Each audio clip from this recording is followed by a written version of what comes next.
Mir kommt gerade der Titelsong von Rocky 3 in den Frontallappen, nämlich Eye of the Tiger, und zwar deswegen. Selbstverständlich ein Königstiger der Krone wegen. Und die Combo heißt Survivor. Und hier ist nochmal Nomen est Omen. Denn perfekt gesehen zu werden, kann dein Überleben sichern.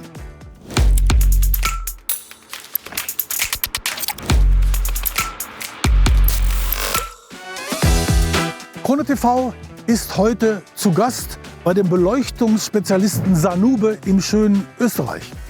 Unsere Landtechnik aus Spelle bezieht schon seit Jahren deren Top-Produkte.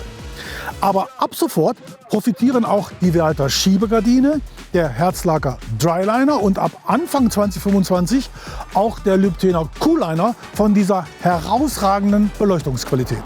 Selbstverständlich in stromsparender und langlebiger LED-Technik, selbstverständlich in IP6K9K, also Druck- und Tauchwasserdicht, und das Sahnehäubchen nix China, 100% Made in Europe.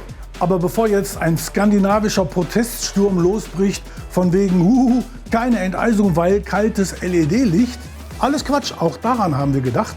Die neue Krone Rundleuchte enteist sogar schneller als die antiquierte Glühbirne.